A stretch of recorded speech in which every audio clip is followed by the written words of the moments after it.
ونستغفره ونؤمن به ونتوكل عليه ونعوذ بالله من شرور أنفسنا ومن سيئات أعمالنا من يهده الله فلا مضل له ومن يضلله فلا هادي له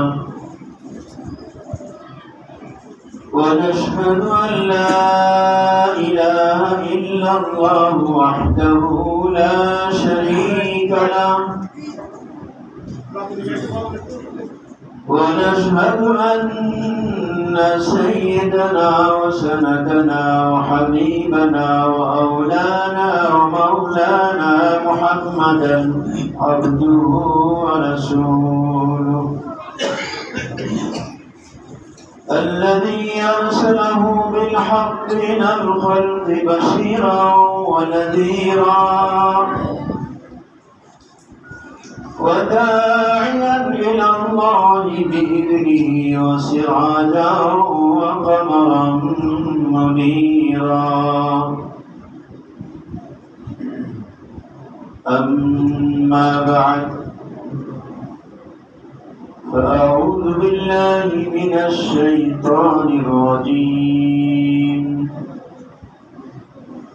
بسم الله الرحمن الرحيم هو الذي بعث في الأميين رسولا منهم يتلو عليهم آياته ويزكيهم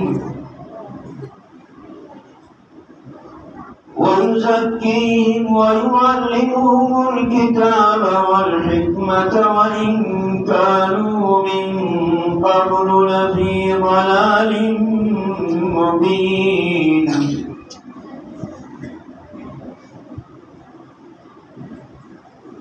وقال رسول الله صلى الله عليه وسلم المرء على دين خليله فلينظر أحدكم من يخالل وقال رسول الله صلى الله عليه وسلم لأنس رضي الله تعالى عنه يا بني إن قدرت أن تصبح وتمسي وليس في قلبك غش لأحد فافعل ثم قال يا بني وذلك من سنتي فمن أحيا سنتي فقد أحبني ومن أحبني كان معي بالجنة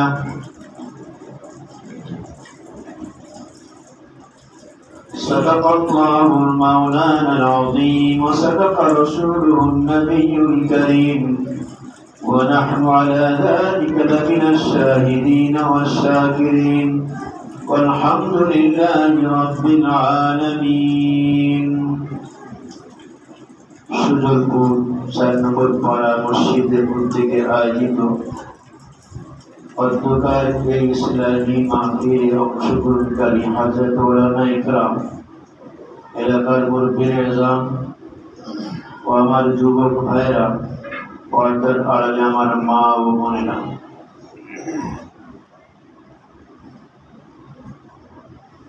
আপনাদের মাহফিলের নাম দিয়েছেন ইসলামী মাহফিল অর্থাৎ সংশোধনমূলক মাহফিল যে মাহফিল থেকে ওই কথাগুলি শ্রোতা আশা রাখে যার দ্বারা তার জীবনের সংশোধন হবে, দিলের সংশোধন হবে, আমলের সংশোধন হবে। ইসলাম দুই ধরনের, আমালের ইসলাম, আমলের সংশোধন, আর 2 নম্বর হলো দিলের ইসলাম, দিলের সংশোধন। আমল দিয়ে সংশোধন হয়, ওই আমলগুলিকে আমালে সালেহা বলে, নেক আমল বলে।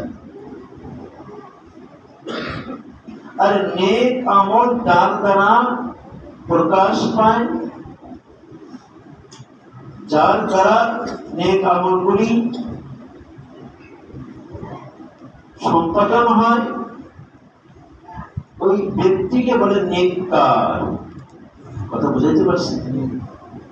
নেক আমল, নেককার, সৎ। নেক আমল যে করবে তাকে বলা হবে সালেহ, নেককার, বহু বছর সালেহীন, নেককার লোকগুলি। আর যে তাদের দ্বারা যে নেক আমলগুলি প্রকাশ পায় তাকে বলে আমালে সালেহা। এখন প্রশ্ন, নেক আমল কাকে বলে? নেক আমল বলে ওই আমলগুলিকে নেক আমল বলে যে আমলগুলি আল্লাহর হুকুম হওয়া লাগবে, নবীর তরিকা হওয়া লাগবে। কথা বুঝাইতে পারছি? আমি ইচ্ছা করে কোনো নেক আমলকে নেক আমল করতে পারবো না।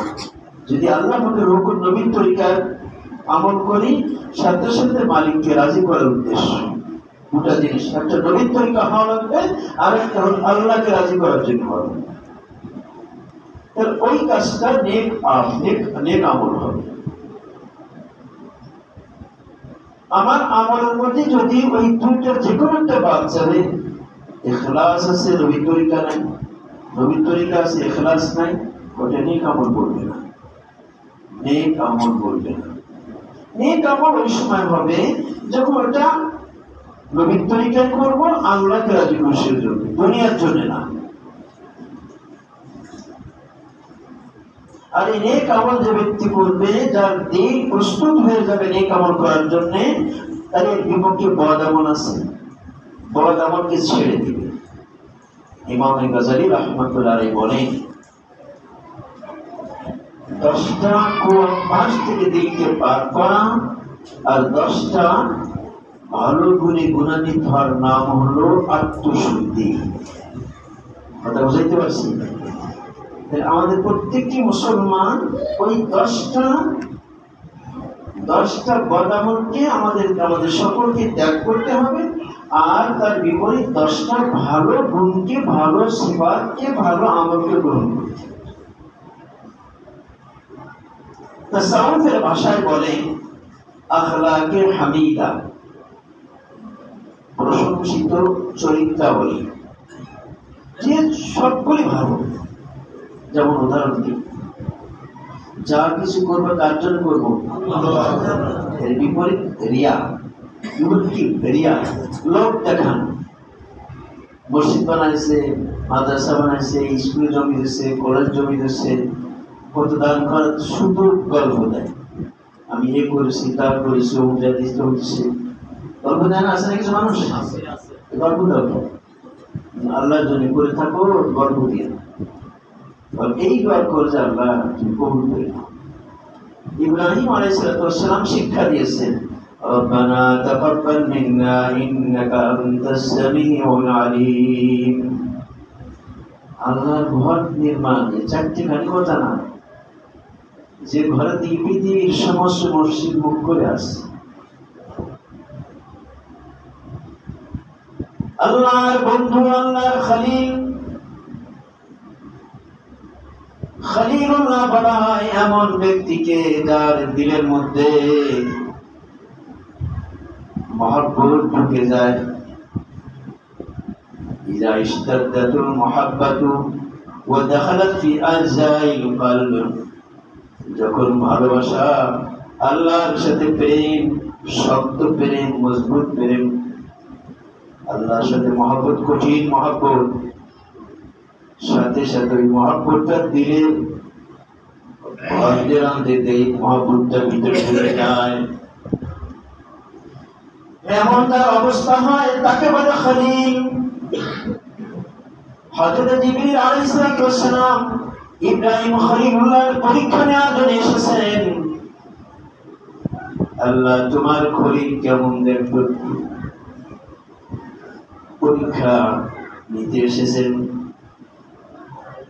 ইব্রাহিম খলিলুল্লাহ আলাইহিস সালাতু ওয়াস সালামের সামনে যখন আল্লাহ এই শব্দটা যখন বলেছে আল্লাহ,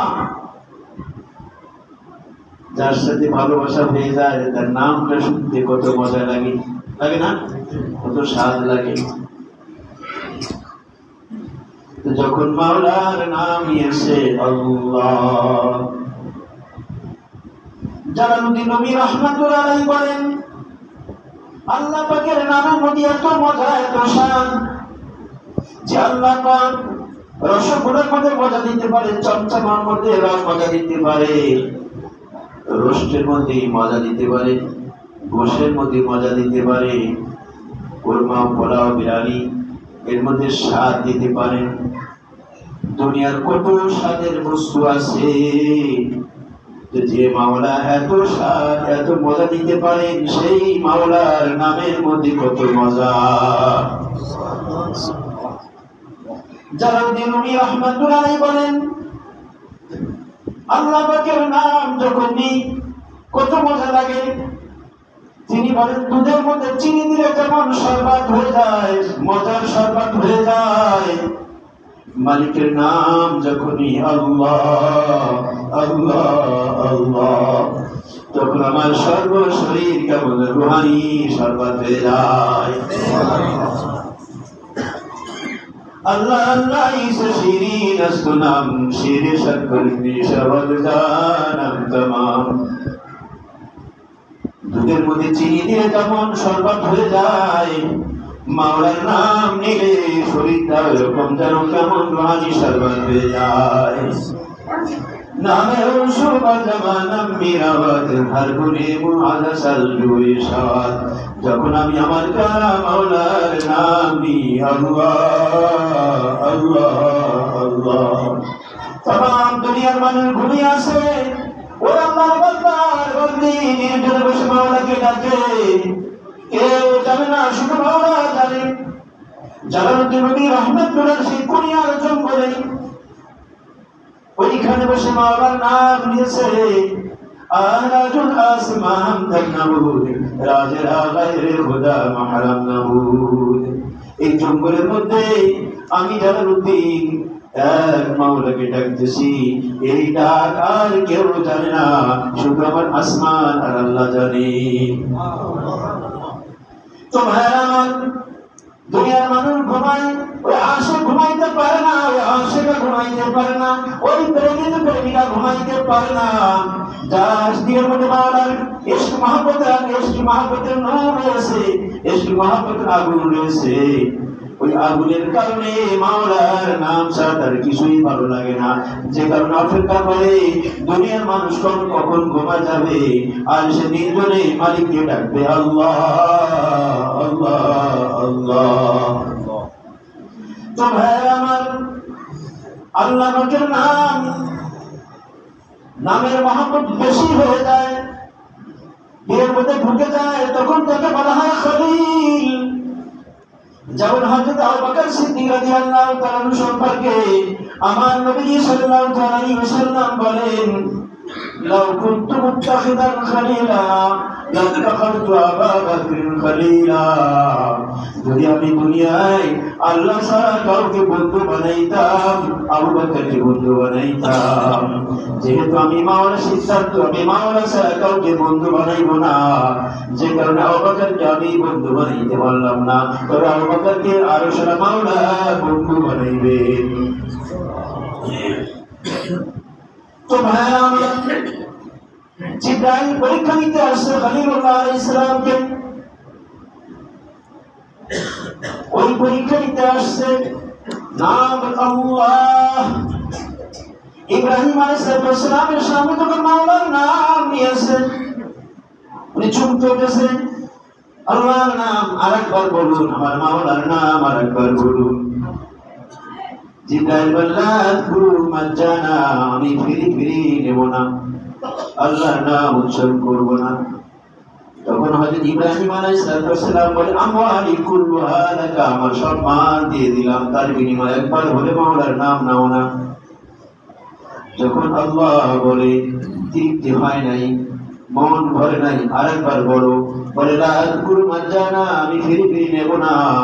তখন বলে আওলাদি কুল্লুহা লাকা, কুল্লুহুম লাকা, আমার সমস্ত সন্তান সব তোমাকে দিয়ে দিলাম, এর বিনিময়ে হলো তুমি আমার মাওলার নাম নাও।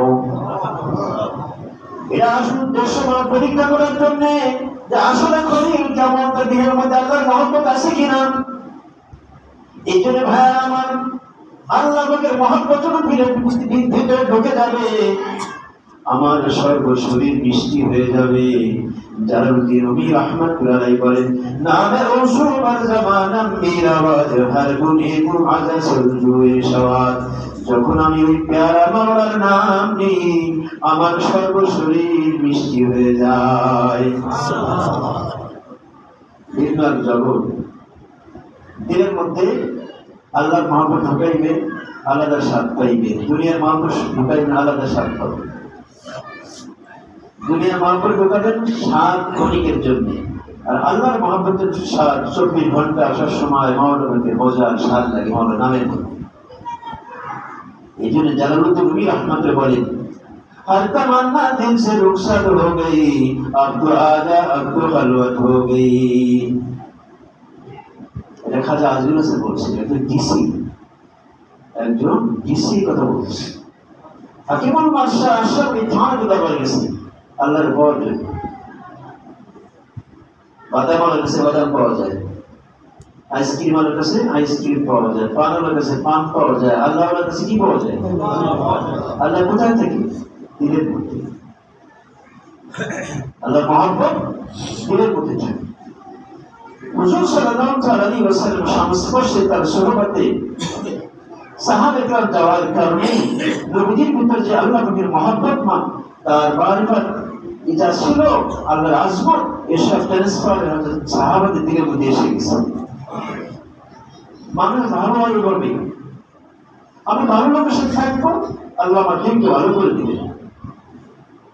আর হিরোইন কর, গাঁজা কর, এদের সাথে উঠাবাস করবেন, একদিন একদিন আপনার মনের মধ্যে চাহিদা পয়দা হবে, আমার দিনকে আমরা খেয়ে দেখি। এই চাহিদা কখন পয়দা হয়েছে, তার সাথে উঠা বসা করেন। এই জন্য নবীজি বলেছেন চমৎকার কথা, আলমারু আলা দীনি খলিলি ফালিয়ানজুর আহাদুকুম মান ইউখালিল। মানুষ অন্তরঙ্গ বন্ধুকে ফলো করে, বন্ধু যা করে তাই করে।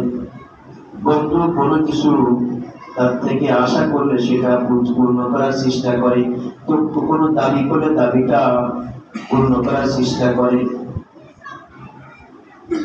বন্ধুকে অনুসরণ করে, বিধায় কাকে বন্ধু বানাইতেছে দেখে শুনে বন্ধু বানাও। কে বলছেন? আমাদের নবীজি সাল্লাল্লাহু আলাইহি ওয়াসাল্লাম। ফালিয়ানজুর আহাদুকুম মান ইউখালিল, বিধায় তোমাদের কে কাকে বন্ধু বানাইতেছো ভালো করে দেখে নাও। এর বন্ধুত্ব হবে নেককারদের সাথে, ভালো লোকের সাথে, নামাজীদের সাথে,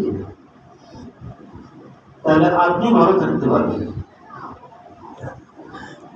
তো হুজুর সাল্লাল্লাহু আলাইহি ওয়াসাল্লাম তার সোহবতে যাওয়ার কারণে অমানুষ, অভদ্র, অসভ্য জাতি বলা হতো সাহাবায়ে কেরাম, কিন্তু সাহাবী হয়নি। নবীজির সোহবতের বরকতে যে নাম পাল্টে গেছে, কাম পাল্টে গেছে, নামের পরিবর্তন ঘটেছে, কাজের পরিবর্তন ঘটেছে, দামের পরিবর্তন ঘটেছে। নবীজির সোহবতে যাওয়ার কারণে, ঈমান গ্রহণ করার কারণে তাদের নাম হয়ে গেছে সাহাবা। নাম কি হয়েছে? নাম পরিবর্তন হয়েছে না?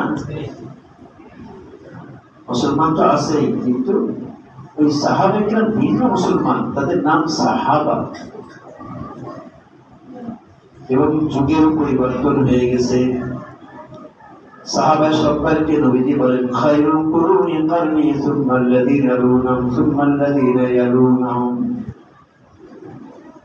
যত যুগ, সমস্ত যুগের মধ্যে শ্রেষ্ঠ যুগ হলো আমার সাহাবায়ে কেরামের যুগ, তাবিঈনদের যুগ, তাবিঈনের যুগ। এক নম্বর সাহাবাদের যুগ, দুই নম্বর তাবিঈদের যুগ, তিন নম্বর তাবিঈদের যুগ। দাম বেড়ে গেছে, সমস্ত উম্মতের মধ্যে শ্রেষ্ঠ। ওই যুগকে সোনালী যুগ বলা হয়, ওই মানুষগুলিকে সোনালী মানুষ বলা হয়, সোনার মানুষ বলা হয়। দাম বেড়ে গেছে, কামেরও পরিবর্তন হয়েছে। আগে তারা দুনিয়া নিয়ে ব্যস্ত থাকতো, এখন প্রশ্ন হলো পরকাল বাড়িনি। যখন বাড়ির সন্তান পেয়ে গেছে, কোন ছোট বাচ্চা হারায় যায়, দেখা যাচ্ছে 10-15 বছর পরে বাড়ির সন্তান পেয়েছে, বাপ মার সন্তান পেয়েছে, তখন বাড়ি আসে পাগল হয় না? বাড়ির সন্তান পেয়েছে, যতদিন সন্তান পায় নাই ওখানেই পড়ে আছে। কিন্তু আমার নবীদের কাছে আসছে, সন্তান পাইলেও যায়নি, নবীর আশিক হয়ে গেছে। যায়েদ বিন হারিসা রাদিয়াল্লাহু তাআলা আনহু ছোটবেলায় মায়ের থেকে সিনায় বিক্রি করে দিয়েছে।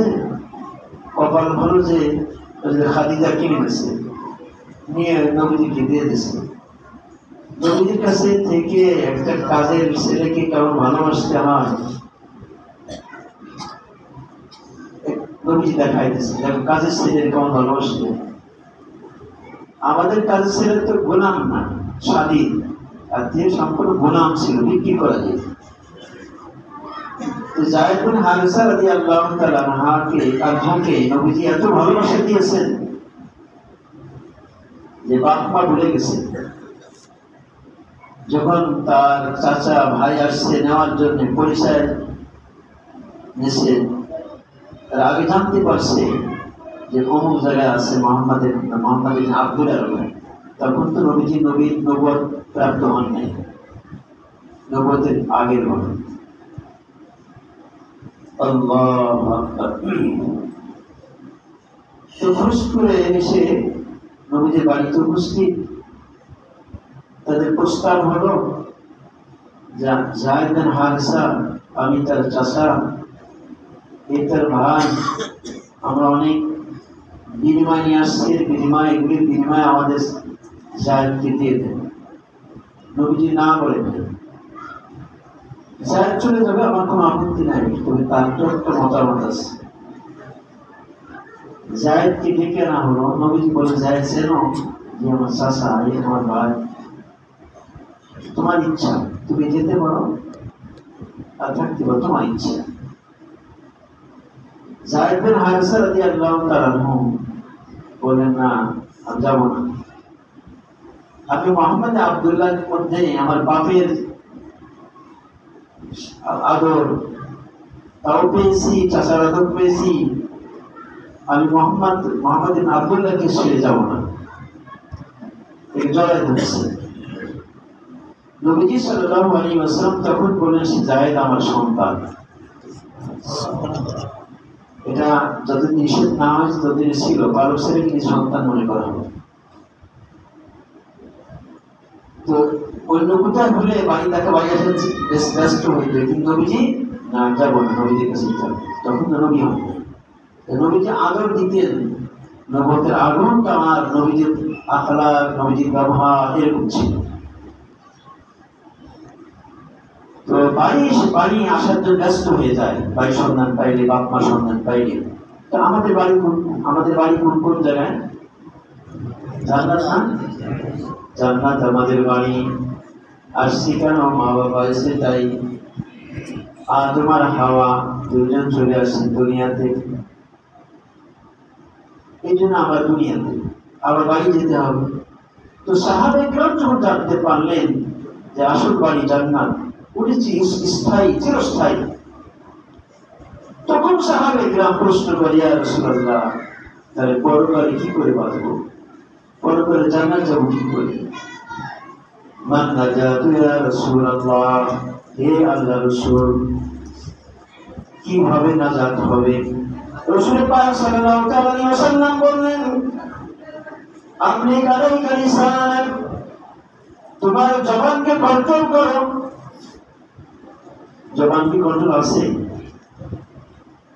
এই জবান দ্বারা আল্লাহর জিকির, এই জবান দ্বারা ভালো কথা বলা, এই জবান দ্বারা কোরআন তেলাওয়াত করা, এই জবান দ্বারা ধর্মীয় বই পুস্তক পাঠ করা, এই জবান দ্বারা মানুষকে ওয়াজ নসিহত করা, এই জবান গীবত শিকায়তের জন্য না। আমরা গীবত শিকায়ত করি না? দোষ চর্চা করি কিনা? আর মানুষের দোষ যখন বলি, ভালো লাগে না? খুব ভালো লাগে। ঘি ভাতের মতো ভালো লাগে, দোষ চর্চা করতে এত মজা লাগে, এমনকি মসজিদ আল্লাহর শিকার বসে বুড়ো বা যুবকরা দোষ চর্চা করে না? দোষ চর্চা জবান আমার কন্ট্রোলে নাই, জবানটা মিথ্যা কথা বলবো না। এখন তো মিথ্যা কথা একটু সহজ হয়ে গেছে, বিষ্ণুর মোবাইল হয়ে। তুই কোন জায়গায়? উপজেলা। তুই কোন জায়গায়? এই তো রাজারহাট। অত কোথায় আছে? বসিতে আমার সামনে বলেছে বাসের সিটি। কোন জায়গায়? এই তো রাজারহাট চলে আসছে, পরে আসতেছে। আমি বললাম, ভাই কি বললেন আপনি? আপনি বসুন দিয়ে রাজারহাট বললেন কেন? তা বলছি না বলি চলে যাবে। তার চিন্তা করে দেখেন, হারাম সামান্য দিল কাঁপলো না, মিথ্যা কথা বলে ফেল। এই যে মিথ্যা কথা এখন তো খুব সহজ হয়ে গেছে। আমাদের গাড়ির একটা স্টাইল আছে, যুবকের গাড়ি দেয়, গাড়িতে কথা বলে। এটা যুবকদের মধ্যে একটা স্টাইল, গাড়িতে কথা বলা। অথচ আমার নবীজি সাল্লাল্লাহু আলাইহি ওয়াসাল্লাম কাউ গালি দিতেন, আমরা গালি দিই। সিবাবুল মুমিন ফুসুক, ঈমানওয়ালাকে মুসলমানকে গালি দেওয়া নাফরমানি, গুনার কাজ। ওয়াকিতালুল কুফর, এবং মুমিনকে হত্যা করা কুফরি কাজ। এখন মুসলমান খুন করতেছে কিনা? করতেছে। এমনকি ধর্মের নামও খুন করতেছে। কিসের ধর্ম? এ আবার কোন ধর্ম? তাবলীগী নামে খুনাখুনি হয়েছে না? এই কিসের তাবলীগী? খুন করে তাবলীগ করবো? আমার দরকার নেই তাবলীগের। আমি তো আল্লাহকে খুশি করে তাবলীগ করবো, মানুষের দ্বারে দ্বারে যাবো, নিজের পয়সা খরচ করে মানুষের দ্বারে বারবার যাবো, বুঝাইবো, নবীরা দরদ নিয়ে। আমরা যখন হজের সময় অরিজিনাল মদিনার বাড়ি দাওয়াত হয়েছে, তো আমি ওই দিন ছিলাম না, করোনা অবস্থা এসে ওনার ভাই ছিল দাওয়াত দিয়েছে।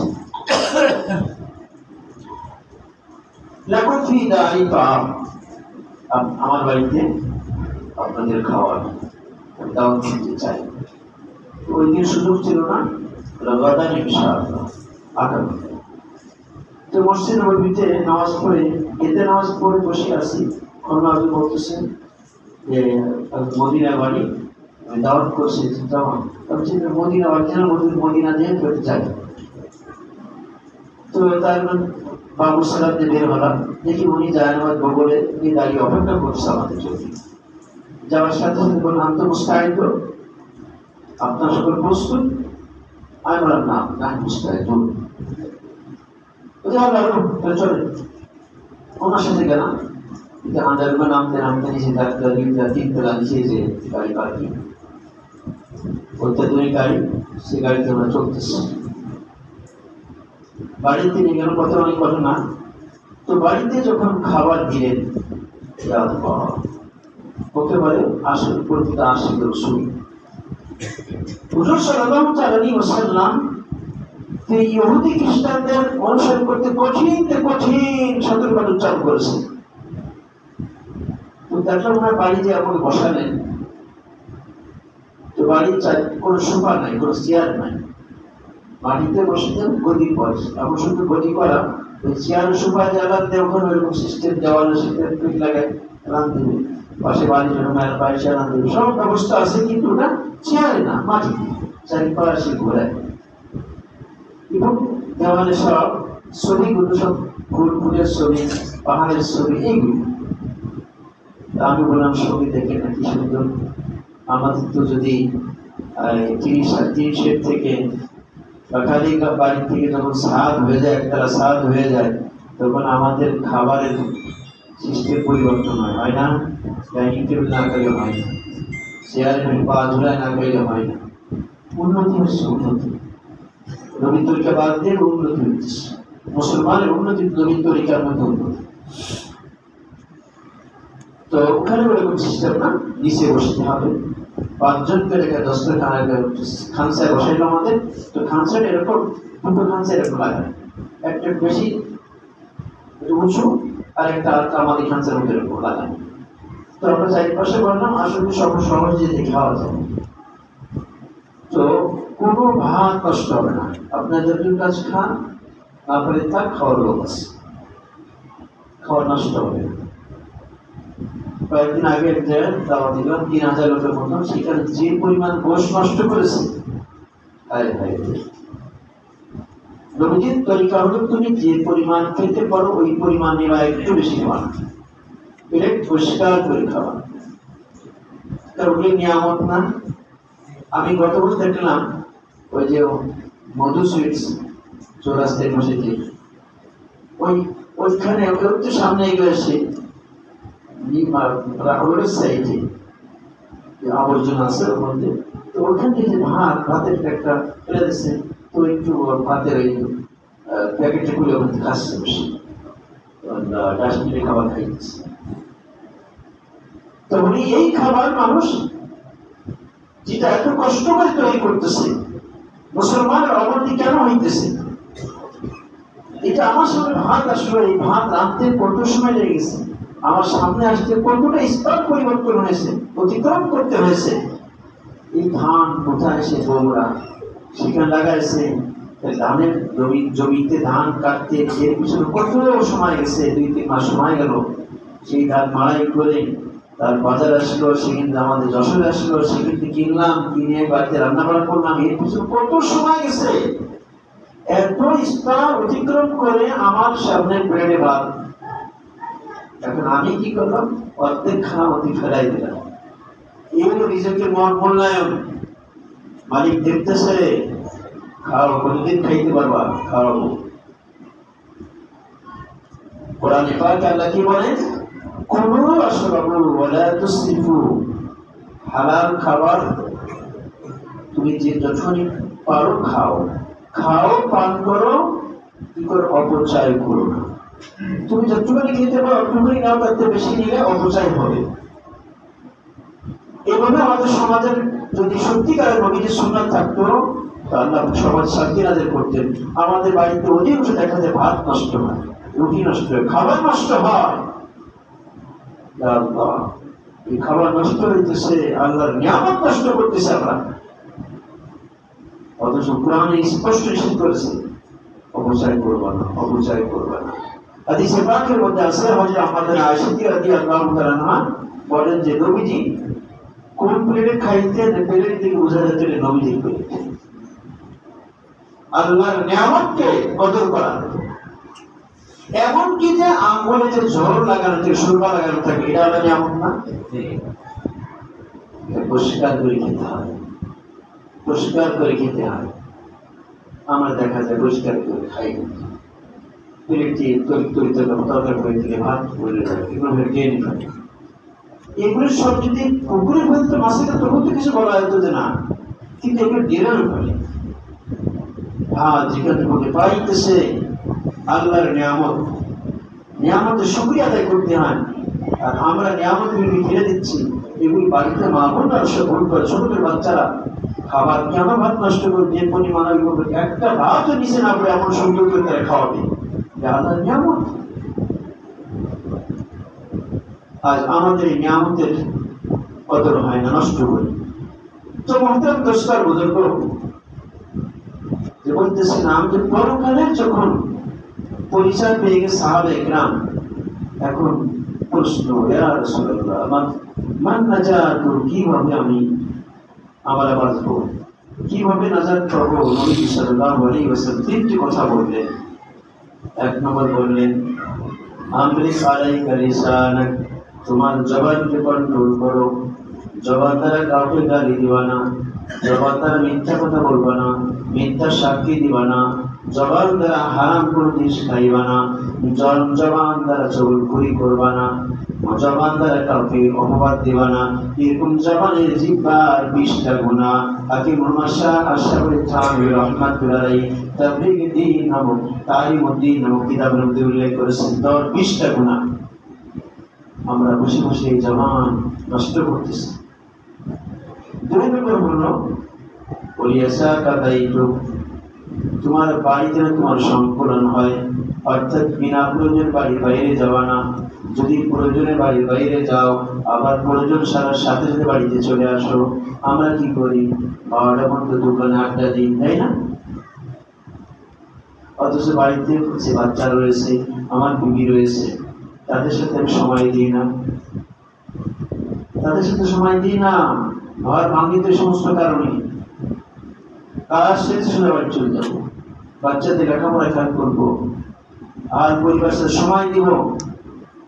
এটা সে নবীজি বলেছেন, তোমার বাড়িতে তোমার সংকলন হয়। 3 নম্বর যদি কোনো সময় পাপ অন্যায় গুনাহ হয়ে যায়, চোখের পানি ছেড়ে দেবা, কান্দো। গুনাহ হলে গুনাহ করে কাঁদবে, কাঁদতে থাকবে, গুনাহ হলে কাঁদবে। তো মাতাম দোষটা বুঝবো, এভাবে যদি মানুষ যদি অন্যায় থেকে সেটাকে যদি কোনো সময় অন্যায় হয়ে যায়, সঙ্গে সঙ্গে চোখের পানি ছেড়ে দেওয়া হয়েছে, আমার মাফ করে দেওয়া। এক ফোঁটা পানি ফেলবেন, আপনার জন্য জাহান্নামের আগুন হারাম হয়ে যাবে।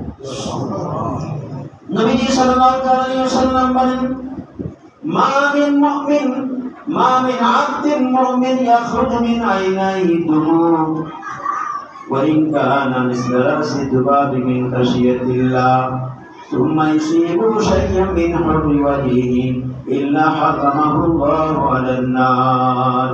নবীজি সাল্লাল্লাহু আলাইহি ওয়াসাল্লাম বলেন, যে ঈমানওয়ালা বান্দা হোক আর বান্দি হোক, যদি গুনাহ করে ফেলে আর তার চক্ষু দিয়ে মাছির মাথা সমতুল্য পানি বের হয় আল্লাহর ভয়ে, ওই পানি গড়িয়ে তার গালে পড়েছে চোখ থেকে, নবীজি সাল্লাল্লাহু আলাইহি ওয়াসাল্লাম বলেন, ইল্লা হারামাহুল্লাহু আলান নার, তার চেহারা জাহান্নামের জন্য হারাম। একদম পানি দিতে অন্যায় গুনাহ হতে পারে, দুনিয়াতে অন্যায় গুনার জায়গা, যেহেতু আল্লাহ পাক যত গুনাহগুলিকে আকর্ষণ করে বানাইছে, কেন? পরীক্ষার জন্য। বুখারী শরীফের হাদিস, হযরত জিবরিল আলাইহিস সালামকে আল্লাহ পাক বলেন, ইব্রাহিম যাও জান্নাত দেখে আসো। জান্নাত দেখে আসছে, কেমন দেখলেন? আল্লাহ জান্নাত এত সুন্দর, এই জান্নাত সন্তান শুনবে, ওই জান্নাতে না যেতে পারবে, ও জান্নাতেই চলে যাবে। আচ্ছা যাও জাহান্নামে যাও, জাহান্নাম দেখে আসো। জাহান্নাম দেখে আসছে, কি দেখলে? আল্লাহ জাহান্নাম সম্পর্কে যারা শুনবে এরা কোনোদিন জাহান্নাম যাবে। আচ্ছা ঠিক আছে, এবার আল্লাহ পাক কি করেছেন? জান্নাতকে যত কষ্টদায়ী জিনিস তারা ঢেকে দিয়েছে। নামাজ পড়া লাগবে, রোজা রাখা লাগবে, হজ করা লাগবে, যাকাত দেওয়া লাগবে, চোখের হেফাজত করা লাগবে, বেগানা দিয়ে তাকানো যাবে না, সুদ ঘুষ খাওয়া যাবে না, জিনা ব্যবস্থা করা যাবে না, যত সব মানুষের মন যদি আকৃষ্ট সেইগুলি ঢেকে দিচ্ছে। আর জাহান্নামকে সুদের দ্বারা, ঘুষের দ্বারা, জিনা ব্যবসার দ্বারা যত আকর্ষণে মানুষের তবিয়ত চায়, এগুলি তারা ঢেকে দিচ্ছে। ঢেকে দেওয়ার পরে আল্লাহ তাআলা জিবরাইলকে বলে, জিবরাইল এবার যাও দেখে আসো জাহান্নাম। এখন জাহান্নামকে দেখে, জান্নাতকে দেখে আসো। জান্নাত দেখিস বলে আল্লাহ, কেউ তো জান্নাত যেতে পারবে না, এত কষ্ট করে 5 ওয়াক্ত নামাজ চোখের সাথে পড়তে হবে, রোজা ঠিক মতো রাখতে হবে, যাকাত ঠিক দিতে হবে, আল্লাহ জান্নাতে যেতে পারবেন না। আর যখন জাহান্নাম দেখে যাবে, জাহান্নাম দেখে আসো বলে আল্লাহ জাহান্নাম থেকে কেউ বসতে পারবে। যেভাবে আকাশ দিয়ে ঢাকা রয়েছে ও করবে, কারণ আগারের মধ্যে বসেই থাকে, মাছ তো জানতেছে না আমাদের বসে আছে, ও তো খেয়ে বসে। ঠিক ওরকম যত যেদিকে মন ধাবিত হয়, মনের কাছে আকৃষ্ট জিনিস মন আকৃষ্ট হয়, তো সেইগুলি হারাম করে। কেমন মনে হারাম থাকবে না, দুনিয়াতে হারাম। তার মা সুন্দরী মেয়ে বউ দেখতে মনে চাচ্ছে, সুন্দরী ভাবি দেখতে মনে চাচ্ছে, সুন্দরী চাষিকে দেখতে মনে চাইতেছে, খালাতো মামার কোনো চাষিত বংশ দেখতে মনে চাচ্ছে, আর শরীরের খবরটা থাকবে না। তো আকর্ষণ তো, এখন যদি ইমান মজবুত থাকে, তারপর হরিজা বেশি থাকে, তাকাবে না। আমার মাওলা তাকাচ্ছে, মাওলা আমাদের দেখতেছে, ওই ভয়ে তাকাবে না। আর যদি আল্লাহর ভয় না থাকে, وأما من خاف مقام ربه ونهى النفس عن الهوى فإن الجنة هي المأوى। যে তার নফসকে গুনাহ থেকে বাঁচিয়ে নিল, কিসের কারণে? আল্লাহর ভয়ের কারণে। যখন সামনে যাইতেছে, রাস্তাতে যাইতেছে, সুন্দরী মেয়ে যাইতেছে, না নজর তার মাওলার দিকে। আল্লাহ আমাদের তাকায় রয়েছে, আমি কোন দিকে তাকাই? আমার গতিবিধি লক্ষ্য করতেছে আমার আরশের মাওলা। এই ধ্যান যদি থাকে, যত বিশ্ব সুন্দরী যাক না কেন, কোনদিন তার দিকে তাকাবেন, নজরে হেফাজত করবে। আর যদি আল্লাহর ভয় না থাকে, তাহলে তার দিকে তাকাবেন, তার সাথে কথা বলার চেষ্টা করবেন, মোবাইল নাম্বার থেকে মোবাইল নাম্বার জোগাড় করবেন, এরপরে সর্বনাশ করবেন। যদি আল্লাহর ভয় না থাকে, এগুলি হয়। আর আল্লাহর ভয় হয়, সব দিকে রাজি আছে, আমার ঈমান দিব না, আমি সব কিছু কোরবান করতে রাজি আছি, আমি একটা গুনাহ করতে রাজি নাই, গুনাহ করবো না, আমরা দেখতেছি। এভাবে ঈমানকে বাঁচাইবেন, যে আল্লাহর ভয় নজরে ইবাদত করবেন। আল্লাহ রাব্বুল আলামিন দুনিয়াতে থাকে ঈমানের সাথে সাধন করিবেন।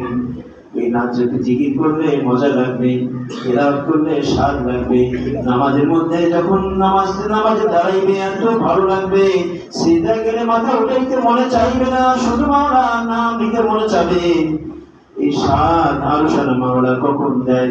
যখন চোখের হেফাজত করে। আর যদি বেগার নারীর দিকে না তাকায়, নজরের হেফাজত করে, তাহলে দুনিয়াতে আল্লাহ পাক তার স্ত্রী যদি কুশ্রী হয়, দেখতে ভালো না লাগে, কিন্তু নজরের হেফাজত করার কারণে আল্লাহ পাক তার কুশ্রী স্ত্রীকে তার কাছে বিশ্ব সুন্দরী বানাই দিবে, তাহলে ওইটাই ভালো লাগবে। আর যদি সে নজরের হেফাজত না করে, নজরে হিফাজত না করে, তার স্ত্রী বিশ্ব সুন্দর যদি হয়, তবুও তার কাছে স্ত্রী ভালো লাগবে না। এই জন্য ভাইরা আমার, আল্লাহ পাক পারিবারিক জীবনকে সুন্দর করার জন্য, স্বামী স্ত্রীর মধ্যে ভালোবাসার মাধ্যমে পারিবারিক জীবন অতিবাহিত করার জন্য আল্লাহ পাক নিষেধ করেছেন, তুই বেগানা নারীর দিকে তাকাবে না, ও পুরুষ তুই বেগানা নারীর দিকে তাকাবে না। কুল্লুল মুমিনিনা ইয়াগুদ্দু মিন আবসারিহিম, আপনি ঈমানওয়ালা পুরুষদেরকে বলে দিন, তারা যখন নজরে হেফাজত করে, সাথে সাথে আল্লাহ বলেন কুল্লুল মুমিনাতি ইয়াগুদ্দু মিন আবসারিহিন্না, ঈমানওয়ালা মেয়েদেরকে বলে দিন তারা যেন নজরে হেফাজত করে। এখন তো মাহফিল দেখানো হয় না, প্রজেক্টরের মাধ্যমে দেখাইতেছি, কেন দেখানো মজা? মেয়েদের মধ্যে প্রজেক্টের মাধ্যমে বক্তাকে দেখা হচ্ছে, ভালো করে দেখতেছে বক্তা, যে কারণ বলা সেন খুলে বাড়াই দিচ্ছে যুবতী হুজুরে মা সেনটা দিয়ে কি প্রেমে পড়ে গেছে। প্রজেক্টর দেবো কি জন্য ওয়াজ নসিহত শোনা যায় না? না দেখে দেখে না শুনলে মন ভরে। অনেক যে মাইকিং আসছে, আমি জীবননগর তো মহেশপুর পারসি তখন মাইকিং করতেছে, প্রজেক্টরের মাধ্যমে মা বোনদেরকে ওয়াজ দেখানোর সুব্যবস্থা আছে, সুব্যবস্থা আছে। অনেক জায়গায় আছে মেয়েরা কলেজে দিন নাকি প্রজেক্টের মাধ্যমে না দেখানো আমরা চাঁদা দেবো না, আমার মাহফিলে খরচ দেবো না, এরকম হইতেছে। আল্লাহ অথচ নবীজি সাল্লাল্লাহু আলাইহি ওয়াসাল্লামের স্ত্রী সবচেয়ে পবিত্র না? আম্মা জান সবচেয়ে পবিত্র ছিলেন না? কোন পুরুষের প্রেমে পড়বে আমার নবীজির মা স্ত্রীরা, আমাদের মারা? কোনদিন সম্ভব না। তারপর নবীজির কাছে উম্মে সালমা, যায়েনাব রাদিয়াল্লাহু তাআলা দুইজন নবীজির কাছে বসে আছেন। এদিকে আব্দুল্লাহ ইবনে উম্মে মাকতুম অন্ধ সাহাবী তিনজন আসতেছে, কিন্তু জানেন না ওখানে কে কে আছে। নবীজি সাল্লাল্লাহু আলাইহি ওয়াসাল্লাম তার দুই স্ত্রীকে বললেন, ইহতাজিবা, পর্দা করো, পর্দা করো। আমার মারা কি বলতেছে, আলাইসা হুয়া বিআমা, ইয়া রাসূলুল্লাহ, ও অন্ধ না? ও তো আমাদের দেখবে, লা ইউবসির না, আমাদের দেখবে না। তো নবীজি কি বললেন, তোমরা কি অন্ধ? আফা আমারান তুমা আলাস্তুম তুবসিরানি, আচ্ছা তোমরা দুজন কি অন্ধ, তোমরা দেখবে না? এখানে কি যে অন্ধ সাহাবীর প্রেমে পড়ার সম্ভাবনা আছে? তারপর কেন নিষেধ করবে? আর আমাদের মা বোনরা, আমাদের মেয়েরা, আমাদের বোনেরা নবীজির স্ত্রী থেকে পবিত্র হয়ে গেছে, তাদের ইমান সমস্যা হবে না, ওনার ইমান মজবুত। অনেক বলে রসুল তো চলতে সব কি, জি তুমি তো হিজা, তোমার তো আর কি মন চায় না, আর মিথ্যা কথা বলছে তাই না তুমি হয়তো হিজে আল্লাহ রাখছে না এরকম। আল্লাহর সৃষ্টি এরকম যে পুরুষের মধ্যে মেয়েদের মধ্যে আকর্ষণ সৃষ্টি করছেন, মেয়েদের মধ্যে পুরুষের মধ্যে আকর্ষণ সৃষ্টি করছে, আল্লাহ করেছে এটা দুনিয়ার নিজামের জন্য। এই জন্য ভাইয়েরা আমার, মেয়েদের দিকে তাকানো সবচেয়ে মারাত্মক গুনাহ, ইমান নষ্ট হয় মেয়েদের দিকে কুদৃষ্টি। অন্য গুনার কারণে এত বেশি ইমানের স্বাদ নষ্ট হয় না, আমাদের প্রতি আকর্ষণ থাকে না, জিকির করতে ভালো লাগে না, তেলাওয়াত শুনতে ভালো লাগে না, একদম বেস্বাদ হয়ে গেছে। যদি শরীরে জ্বর হয়, কোনো খাবার মধ্যে কোন স্বাদ থাকে? যত দামি খাবার হোক, যত স্বাদের খাবার হোক, জোর প্রথমে বমি আসতেছে, খেতে পারতেছে না, কেন? মুখে স্বাদ নাই। গুনাহ যখন হয়ে যায় তখন আত্মার জিহ্বা নষ্ট হয়ে যায়, রূহানি জিহ্বা নষ্ট হয়ে যায়, তখন তার কাছে ভালো কাজ ভালো লাগে না, খারাপ কাজগুলি ভালো লাগে। এই জন্য ভাইয়ের আমার, নজর হিফাজত বেশি করা দরকার, যেটা আজ বেশি বেশি মানুষ এই নজরের খারাপ নজরের মধ্যে লিপ্ত। এমনকি পর্দা ঘরের মধ্যে, বাইরে তো কোনো পর্দা, ভিতর কোনো পর্দাই নেই, বাবার সাথে দেওয়ার পর্দা নাই। অথচ নবীজি বলেন আল হাম্মা মাউত, দেওয়ার হলো মৃত্যুর মতো ভয় করতে দেবে। তো ভাইয়ের আমার, যে কথা বলছিলাম যে সংশোধন, নফসের ইসলাম, আমলের ইসলাম। নফসের ইসলাম মানে 10টা গুনাহ করবো না, আমি রিয়া করবো না, ইখলাস থাকবে, লোক দেখানোর জন্য একটু করবো না।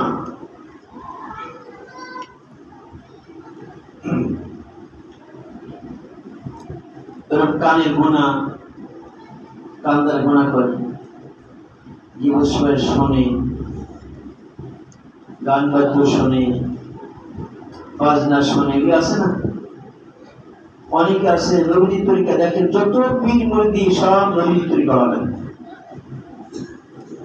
হক্কানি পীর অনেক থাকতে পারে, ডাক্তার যেমন অনেক আছে, ভালো ডাক্তার অনেক আছে, নির্বাচন ডাক্তার অনেক আছে, কেউ কারণ গন্ডগোল নেই, যা যে সুবিধা দেখা যাইতেছে, ওরকম রোহানি ডাক্তার অনেক আছে। তবে ফর্মুলা একটাই সকলকে তরিকা নবীর তরিকা, নবীর তরিকা। হ্যাঁ, তাকে সামনে অগ্রসর হাত করার জন্য ব্যক্তিগত কিংবা আমলের পার্থক্য আছে। ডাক্তার মধ্যে ওই ওষুধ প্রয়োগের মধ্যে কি থাকে, প্রেসক্রিপশন মধ্যে পার্থক্য থাকে, ওইরকম পার্থক্য। তাছাড়া আপনার নবীজির সুন্নাত প্রত্যেকের থাকতে হবে, সে পুরুষ হোক আর মহিলা হোক, প্রত্যেক নবীজির সুন্নাত থাকতেই হবে, তা না হলে আমল কবুল হবে না। এই জন্য আমার এক নম্বর কাজ হলো দিল পরিষ্কার করবো। দিলের মধ্যে অহংকার আছে, দুনিয়ার মহব্বত আছে, কৃপণতা আছে, হিংসা বিদ্বেষ আছে, রিয়া আছে, তারপরে সম্পদের মোহ আছে, অযথা রাগ আছে, এই যে কত যে গুনাহ, এই সমস্ত গুনাহ থেকে আমার দিল পাক করতে হবে। আর আমার দিলকে সাজাবো ইখলাস দ্বারা, মানুষের মধ্যে দয়া মায়া দ্বারা, নিজে বিনয়ী হবো, অহংকার করবো না, যে ছোট বানাবো, ছোট মনে করবো, এবং যে সমস্ত ভালো গুণ দিল সাজাইতে পারি, তাহলে আমি ভালো হতে পারলাম, আমি নেককার হতে পারলাম। এটা দুটো মেহনত, একটা হলো আমার দিলকে সম্পূর্ণ আল্লাহমুখী করতে হবে, দিলে তার কোনো গুনাহ করবো না, গুনাহ থেকে দিলকে পরিষ্কার রাখবো, পাক রাখবো। যদি পাক রাখতে পারি, ইনশাআল্লাহ আমার নাম আল্লাহর বন্ধুর কাছে নাম হয়েছে, তখন নামের পরিবর্তন হয়ে যাবে, আর আমার কাজের পরিবর্তন হয়ে যাবে, তখন দুনিয়ার দিকে না, আমি আখিরাত মুখী।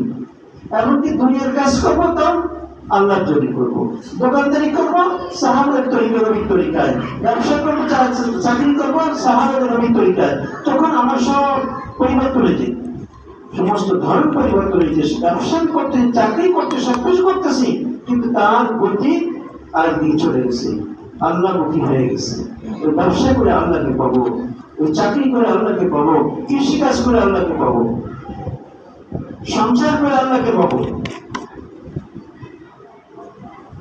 তো স্বামী স্ত্রীর সম্পর্কে এত গভীর সম্পর্ক হবে, যত দিন যাবে তত বেশি স্বামী স্ত্রীর মধ্যে সম্পর্ক আর মহব্বত, ভালোবাসার সম্পর্ক মজবুত হয়। আর আমাদের সমাজে হলো যৌবনকালে স্বামী স্ত্রীর মধ্যে মহব্বত থাকে, যখন বুড়া হয়ে যায় তখন আর কোনো মহব্বত থাকে না। যখন বুড়ি বলে যাওয়া মসজিদ যাবে, আমি বাড়ি বসে ঝামেলা করি না, তখন ওই পুতাপুতি নিয়ে ওরা দল আর একটা দল বানায়, বুড়ো ছুঁড়ে পড়ে। অথচ যত বুড়াবুড়ি বয়ের পাবে তত বেশি নিজের মহব্বত বাড়বে, এটা নিয়ম। এই জন্য নবীজি সাল্লাল্লাহু আলাইহি ওয়াসাল্লাম ফরমান, বিবাহ করার সময় ফাসফা বিজাতি দিন, শুধু বংশ দেখো না, শুধু মাত্রা দেখো না, শুধু তোমার তার সৌন্দর্য দেখো না, দিনদারি খেয়াল করবা, দিনদারিকে প্রাধান্য দাও, তাহলে দিনদারি যতদিন থাকবে ভালোবাসা থাকবে। আর যদি তুমি চেহারা ছবি সৌন্দর্য দেখে বিবাহ করেছো, তো কয়েক বছর পরে দিকে ছেলে দুই পাঁচটা ছেলে সন্তান হয়ে গেলে তখন আগের মতো থাকবে না, তখন আর একজনের বোন দিকে নজর করবে, আমার বোনকে আরো বেশি দেখতে ভালো লাগে, তো ওই দিক তাকাবে। তখন মনে করবে যে কি কোন মা বাবা কি দেখছিল, 11 চশমা লাগাবে দেখছিল, এই বউকে দেখতে ভালো, আরেক ধারাতে বিয়ে করবে। এই সমস্যা আছে এই কারণে। তো ভাইয়ের আমার পারিবারিক জীবন সুন্দর হবে যদি আমি নজরে হেফাজত করি। নজরে হেফাজত করি তাহলে আমার স্ত্রী বিশ্ব সুন্দরী হবে, তার সাথে আমার ঘর সঙ্গে শান্তিপূর্ণ হবে। তো দিনদারিকে থেকে বিবাহ করবে, দিনদারি মৃত্যু পর্যন্ত থাকবে, মহব্বতও মৃত্যু পর্যন্ত থাকবে। বরং বিশেষ করে বুড়া বুড়িরা ওই বয়সে স্বামী স্ত্রী বেশি একে অপরের মুখাপেক্ষি হয়, একে অপরের মুখাপেক্ষি হয়। কারণ তাদের কাছে তখন তো ওই ছেলে মেয়েরা থাকতে চায় না, ওদের মধ্যে খেলাধুলা করে পারে, বুড়ো বুড়ির কাছে কেউ থাকতে চায় না। বুঝে গল্প করি, তখন স্বামী স্ত্রী দুদিন এক জায়গায় থাকলে হয়তো তাদের সুখ দুঃখের কথা, একে অপরের ভালো মন্দের কথা শেয়ার করতে পারে, তখন তাদের মনটা ভালো থাকে। তাহলে আমাদের অবস্থা কি, ওই বাপ হয়েছে খুলনা, আর এক ছেলে ঢাকায় থাকে, মা হয়েছে ঢাকায় বুড়ো বয়সে, ওরা ওখানে একা একা, ওরা ওখানে একা একা, ছেলেরা বোঝে না, এটা দিন পায় নাই, তো দিন পায় নাই। এমনকি ওরা কিন্তু সন্তান হয়েছে যে মা মারা গেছে, কিন্তু বাপের এখন প্রয়োজন, মুখ ফুলে বলতে পারে না, বললে সে সন্তান মেনে নেবে না, অথচ একা এখন আরো দুর্বল হয়ে পড়ে। প্রকৃত বাপের মহব্বত থাকে দিলের মধ্যে, তাহলে বাপকে আগে তাকে শোধ দেওয়া চিন্তা করতে হবে, তাকে খোলা মেনে বিবাহ করতে চাকরির ব্যবস্থা করতে হবে। কারণ বাপ হলো আওসাতু আবওয়াবিল জান্নাহ। নবী সাল্লাল্লাহু আলাইহি ওয়াসাল্লাম ফরমান, বাপ হলো জান্নাতের সমস্ত গেটের মধ্যে সবচেয়ে শ্রেষ্ঠ গেট, শ্রেষ্ঠ দরজা। এখন তোমার মনে চায় দরজা ভেঙে ফেলবো না, আশা করবো। পিতা মাতা ভিন্ন একটা আলাদা, ঈদের যে মর্যাদা, আল্লাহ রাসূল পরেই পিতা মাতার মর্যাদা, তারপর শিক্ষক, তারপর পীর, আল্লাহ রাসূল পরে কার নাম সিরিয়াল পিতা মাতা। এই জন্য পিতা মাতা সম্পর্কে আজকে আলোচনা যাব না, যে এমন বিস্তারিত কোরআনের মধ্যে আল্লাহ পাক কারো হক সম্পর্কে এত বিস্তারিত আলোচনা করে নাই, কিন্তু পিতা মাতার হক সম্পর্কে এত বিস্তারিত আলোচনা করেছে। এই জন্য ভাইয়েরা আমার, পিতা মাতা করে তাদের বুড়া বয়সে বেশি প্রয়োজন হয়, এটা সন্তান ধারণ করে না। এই জন্য ভাইয়েরা আমার, আমি বাস্তবে ঘটনা শোনাইতেছি। আমার মহল্লায় একজন লোক এরকম সুস্থ সবার, কিছু মসজিদের মধ্যে বসে থাকে, কেমন যেন রোগের ভাব। আমি বলে, চাচা আপনার কি রোগ আছে? বলে না, আমার রোগ, এরকম মন খারাপ। বুঝতে পারলাম আমার সম্ভবত চাষি মারা গেছে এই জন্য। আমি বললাম, স্যার আপনি চাষা, আপনি বিবাহ করবেন? বিবাহ করবো, আমার ছেলেরা তো মানবে না, চাইছিলাম তো ছেলেরা মেনে নেয়নি, কি করবো? তখন ওই ছেলেরা আমার সাথে সম্পর্ক নেই। আমি বললাম, বাপের সম্পত্তি দখল করতে, বাপের সম্পত্তি ভোগ করতে ভালো লাগে, কিন্তু বাপের খুশি সুখে রাখা তো উচিত নেই, তাই না? কি হয়েছে? তোমার আব্বা তো এই বুড়া বয়সে একা একা ধনী দিকে মরে, যেটা সে বাবার কিস্তি থাকতো, তার তো দুজন মিলে খুব পান খাইতে গর্ব করতো, মনটা ভালো থাকতো। তো ওরকম যেটা আরো স্বাস্থ্যহানি হচ্ছে, অল্প দিনে মারা যাবে। কি করবো? ভালো একটা দেখো, তো বয়স্ক মহিলা পা দিয়ে মেরে বিবাহ দিয়ে দাও, পরের দিন দুই ভাই মোটরসাইকেল হাঁকায় বাগান করে ঘুরে বাদ পেয়ে এসে বিয়ে দিয়েছে। বিয়ে দেওয়ার পরে কিছুদিন পরে এসে বছর ধরে বাপ কি শুরু করছে সেই হাসি মজার। তোমার সমস্যা তারা স্বামী হাসি মজার জানলে তোমার কি হচ্ছে? মাশাআল্লাহ বাপ খুশি সুখী হয়ে গেছে, ভালো ছিল। এরপরে 5-7 বছর পরে ওই মাও মারা গেছে, উনি মারা গেছে। তো আসল বলার উদ্দেশ্য, কিন্তু সন্তান সুসন্তান যে হবে তার উচিত যে মা বাপ দুইজনকেই খেয়াল করা, তাদের সুখের চিন্তা করা। তো যাই হোক, এগুলো কখন হবে? যখন নাকি দিনদারি থাকে।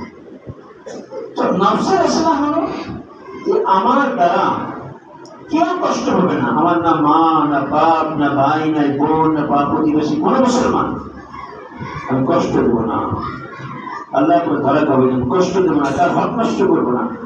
এরকম যদি আমার নফসের ইসলাম করি আর সমস্ত আমল করি, আমার উপর আল্লাহ হুকুম যা রয়েছে এগুলি ঠিকই আদায় করি নবীর তরিকায়, তাহলে আমলগুলি সুন্দর হবে, আমার বাহ্যিক ঠিক হবে, দিনও ঠিক হবে। এই ব্যক্তি নেককার আল্লাহর ওলি, যাদের সম্পর্কে আল্লাহ কোরআনে বলেছে, আলা ইন্না আউলিয়া আল্লাহি লা খাউফুন আলাইহিম ওয়া লা হুম ইয়াহজানুন।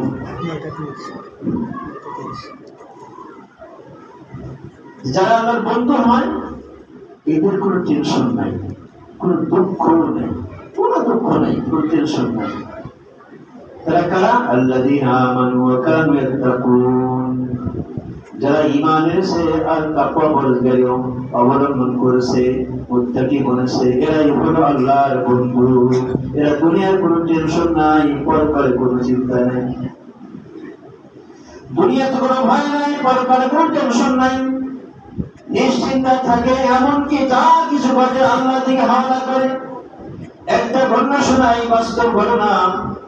একটা মহিলা অল্প বয়সে 3টা ছোট ছোট বাচ্চা, একটা কোলে দুধের বাপ কোরবানি কেমন করে করতে হয় কোরবানি করেছে, ছেলেরা দেখেছে।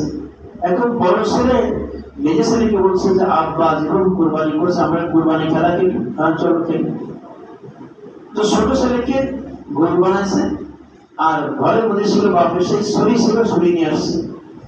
তো বাপ জবাই করে দিচ্ছে, ও তো বুঝতে পারে ছুরি ছাড়া দিলে জবাই হয়ে যায়, মারা যাবে। এদিক কাজ হয়ে গেছে, ছটফট করতেছে, তখন মা ছুরি আসে, পরে পালাইছে, দেখে যে কাজ হয়ে গেছে, মুহূর্তের মধ্যে ঠান্ডা হয়ে গেল, কি করবো? এখন চিন্তা, ছেলে বলে কোথায় গেল, বড় ছেলে কোথায় গেল? তারা শুধু দেখে কাঠের গাদার পিছনে সেবা করে পড়ে আছে। যখন ওখানে যে আড়ালে বসছে তখন সাপে বসে বেরিদার সাপ সবুজছে, ওখানে ছটফট করে মারা গেছে। দুইটা সন্তান চোখের সামনে মারা গেল। এখন চিন্তা যে রান্নাবাড়া করতেছিল, ছোট বাচ্চা তো ওখানে রয়েছে, দুধের বাচ্চা, তাহলে ওখানে যে দেখছে সেও চুলার মধ্যে পুড়ে পায়ে দাঁড়িয়ে গেছে। এই চোখের সামনে 3টা বাচ্চা চলে গেল। তাই আল্লাহ কিছু ফরিয়াদ করছে, আল্লাহ তুমি আমার 3টা সন্তান নিয়ে তুমি রাজি থাকো তো আমি রাজি আছি। এই কথা বলতেছে, তওয়াফ করতেছে, বাইতুল্লাহ তওয়াফ করতেছে, আর এই কথা আল্লাহ তুমি রাজি থাকলে আমি রাজি আছি, তুমি রাজি থাকলে আমি রাজি আছি, এরকম করতেছে। তার পিছনে একটা বয়স্ক শুনতেছে কথাগুলি। তো চিন্তা করি কি ঘটেছে জীবনে যে এই কথা বারবার বলতেছে, আল্লাহ তুমি রাজি থাকলে আমি রাজি আছি, নিশ্চয় কোনো কিছু ঘটেছে। তুমি এটা সাহায্য করতেছে, দূর থেকে দেখতে ভালো করতেছে, সবাই সাহায্য করতে সাথে সাথে সে যখন তওয়াফের নামাজ পড়ে কাঁদতেছে, পাশে দাঁড়িয়ে সে তওয়াফের তাকে জিজ্ঞাসা করো। তো মেয়েটি যখন দোয়া করে শেষ করতে বলেছে, মা তুমি এই কথা বারবার বলতেছিলে যে আল্লাহ তুমি রাজি থাকলে আমি রাজি, কি ঘটেছে? তো বলবে না। তখন তুমি তার 3 ছেলের কথা শোনে। তো কত বড় সবর, 3টা সন্তান চলে গেছে, কি বলতেছে, আল্লাহ তুমি রাজি থাকলে আমার সন্তান নিয়ে তুমি রাজি থাকলে আমি রাজি আছি। মুসলমান তো আল্লাহ পাকের ফয়সালা করে রাজি, মুসলমান আল্লাহ বলে যাতে আল্লাহ বলে আল্লাহ যা কিছু করবে রাজি আছে, সে কখনো আল্লাহকে সমালোচনা করবে না। আমাদের যদি একটা বাচ্চা চলে যায়, আমার মায়েরা কি বলে, আল্লাহ আমার ছেলের সার্ভিস পাইলে না, আমার ছেলের কি পাইলে, এরকম ভাবে আমার ছেলেকে তো নিয়ে গেলেন। তো এমন কথা বলে যেগুলি নাকি তাদের ঈমান হারার কথা।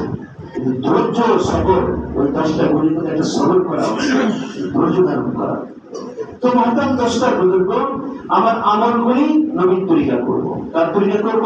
নবীর তরিকা। নামাজ পড়ব নবীর তরিকায়, আযান দেব নবীর তরিকায়, ওযু করব নবীর তরিকায়, সব কিছু নবীর তরিকায় করব। তাহলে আমলগুলি আল্লাহ তাআলা কবুল হবে। আমি খাবো কার তরিকায়? নবীর তরিকায়। সাজা করবো কার তরিকায়? নবীর তরিকায়। এগুলো তো সবসময় করতেছি। আমরা একটু খেয়াল করি, আমাদের মা বাবা একটু খেয়াল করে, তাহলে দেখবেন আমাদের কত কাজ নবীর তরিকা হবে। এই বাচ্চার প্রত্যেক জুতা স্যান্ডেল পড়তেছে, খুলতেছে, স্কুল যাইতেছে, আসতেছে, এগুলো মা সব মেনটেন করে, মা সব কিছু করে। মা যদি সব বাচ্চাকে বলাবো জুতা ডান করে পড়তে হয়, স্যান্ডেল ডান করে পড়তে হয়, খোলার সময় রাখবো জুতা খোলার সময় বাম পাক আগে খুলতে হয়, এরকম তো অভ্যাস করে মা। ওরকম জামা গায়ে যে সময় রাখবো ডান হাত আগে দাও, আমার নবীজি সুন্নাত, আমার নবীজি ডান হাত আগে দিতেন। ওরকম খোলার সময় বাম হাত আগে খুলবে। ওরকম পায়জামা পরাইতেছে, আপনি বলতে আবার যদি বাচ্চার মা বলে আপু ওই পায়জামা পরার সময় ডান পা দিতে হবে, খোলার সময় বাম পা। এগুলো অভ্যাস করলে তার দৈনন্দিন জীবনের মধ্যে কত সুন্নতে চিন্তা হবে। এই কাজগুলি করলে আমার কোনো অর্থনৈতিক কোনো দণ্ড যাবে না, আমার স্বাস্থ্যহানি হবে না, মানদায়ী কোনো মাদের কোনো ক্ষতি হবে না, আমার নবীর সুন্নাত জিন্দা হয়ে যাবে, আমার দুনিয়া জিন্দেগি ঠিক হয়ে যাবে। আমি বাথরুমে যাইতেছি, খেয়াল করে যাবো যে আমি বাম পায়ে ঢুকবো, ডান পায়ে ঢুকবোই না। আমি যখন বাথরুমে যাবো মাথা ঢেকে যাবো। আমি যে যাইতেছি তখন আমি স্যান্ডেল বাড়িতে পড়ি, তো আগে ডান পায়ে জুতা পরবো, স্যান্ডেল পরবো, তারপর বাম পায়ে ভিতরে ঢুকবো, তো যাওয়ার আগে দোয়া করে নিবো। এই কাজগুলি কিন্তু করে আমার কোনো ক্ষতি হয় না। আর এই কাজগুলি করলে লাভ কি হয়? শয়তানের ক্ষতি থেকে বাঁচতে পারে। আমাদের একজন আমার অত্যন্ত মহব্বতের ব্যক্তি আব্দুল মতিন হুসাইন, তো উনিও শোনাইতেছেন ওনার মেয়ের কথা। তো মেয়েটা হাতের কুকড়া হয়ে গেছিল, তো কোনো ওষুধে কাজ হইতেছে না। তো একদিন ওনার ছেলে বসে একটু কবিরা দেখালে ভাই কিনা ডাক্তারদের কোন কাজ আছে, এরা বলতে কত দেখানো হলো। তো যখন কবিরা দেখাইছে দেখেছে আসলে গায়ে জিন হাজির করছে। তুই এরকম করে রাখছিস কেন, এর কষ্ট দিচ্ছিস কেন? পরে আমার গায়েও পোশাক করলো না। তোর কিনা পোশাক করিস? আমি পোশাক পরে গেছিলাম, আমি কাজ করে খাচ্ছিলাম, ওইসব পোশাক করলো না। তুই আমি গেলি কেন? দোয়া করলে দেখতে পেতাম না, দোয়া করে যেত তাকে দেখতে পেতাম মানে কি আমার গায়ে পোশাক করেছে, তো দোয়া করে দেখি না। তো দোয়া যে নবীজি কেন বলেছেন বাথরুমে যাওয়ার আগে দোয়া করে যাওয়া, এই দোয়া করে না গেলে শয়তান কিন্তু বাথরুমে দিয়ে বেড়ায়। এই মহিলা হচ্ছে মাঝে মাঝে ঝামেলা হয়, ওই যে দুষ্ট চিন্তা মেয়েদের গায়ে লাগে। তো যদি বিসমিল্লাহ, যদি বাইরে যদি বিসমিল্লাহ পড়ে দোয়া পড়ে বাম পাতে ঢোকে, কোনো জিন তাকে খুঁজে পাবে না, কে কি করেছে খুঁজেও পাবে না। তো আল্লাহ অন্তর করে দেন। এগুলি আল্লাহ পাক তাকে বাঁচার জন্য এগুলো আমাদের ফর্মুলা দিয়েছে, নীতিমালা দিয়েছে যে নবীর তরিকা সবকিছু করবো। আর দোয়া যখন যে দোয়া সেই দোয়া করবো, ওই মা শিখাবে আপু বিসমিল্লাহ বলে খাও, সাম্মিল্লাহ ওকুল মিম্মা ইয়ালিকা, যার যা ডাক দিতে খাও, নবীজি বলছেন আল্লাহর নাম নিয়ে খাও। এগুলি কাজ করো, এতে দুনিয়ার কোনো ক্ষতি হয় না। অথচ এই কাজগুলো আমার মারা যে করে বাচ্চাদের শিখায়, তাই বাচ্চা ছোটবেলা থেকে সে নবীর সুন্নাত উঠতেছে, সে স্কুলে পাবে নবীর সুন্নাত, কলেজে পাবে নবীর সুন্নাত, ভার্সিটিতে শিখে নবীর সুন্নাত রয়েছে, অথচ সে একজন মুসলমান। এই জন্য ভাইয়ের আমাদের সন্তান থেকে লালন পালন করার ব্যাপারেও আমাদের খেয়াল করতে হবে। যদি ছোটবেলা থেকে যদি সংশোধন হয়ে যায়, তাহলে এরা সোনার ছেলে হবে, এরা দেশের রত্ন হবে, এরা দেশ ফাঁকি দেবে না, সরকারি পয়সা আত্মসাৎ করবে না, এবং প্রতিষ্ঠানকে আত্মসাৎ করবে না, ধোকাবাজি করবে না, সেটি বড় আল্লাহর ভয় থাকবে। এই জন্য মেরে মহতাজ দোষটা বুঝবো। আর ভালো ওই সময় হবে যখন নেক সোহবত হবো। তো আমাদের জীবন প্রতি কথা সবকে বলি, তোমার দিন থেকে দিনের মধ্যে যত বাতিল রোগ আছে এর থেকে দিন পরিষ্কার করবো, আর দিনকে সাজানো ভালো গুণ দ্বারা। দুই নম্বর হলো আমার সমস্ত কাজ নবীর তরিকায় করবো। এই যখন এগুলি করবো, তো আমার সমস্ত আমল করি নেক আমল হবে, আর নেক আমলের দ্বারাই জান্নাত। ইন্নাল্লাযীনা আমানু ওয়া আমিলুস সালিহাত, যে ঈমান আনলো নেক আমল করলো, তাদের জন্য আল্লাহ পাক ঘোষণা করতেছেন ইন্নাল্লাযীনা আমানু ওয়া আমিলুস সালিহাত কানাত লাহুম জান্নাতুল ফিরদাউসি নুজুলা, তার জন্য আল্লাহ পাক ফিরদাউস জান্নাত মেহমান খানায় তৈরি করে রাখছেন। আল্লাহ আমাদের সকলকে শতবার গুনাহমুক্ত জীবন নসিব ফরমান, শতবার নবীর তরিকা চলে আল্লাহকে রাজি করে ইমানে যাতে নসিব ফরমান। এখন জিকির উপর হবে।